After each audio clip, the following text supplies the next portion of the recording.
vẫn thế, tình anh vẫn mãi trao em, không thể thay đổi.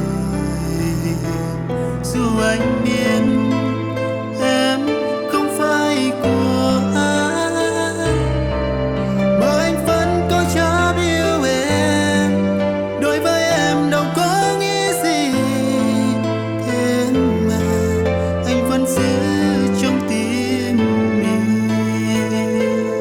Và ngày tháng trôi qua, em mới là người lạnh lùng.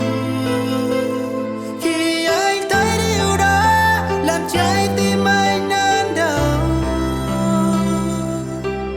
đôi lúc anh cảm thấy mệt mỏi và muốn buông xuôi tất cả.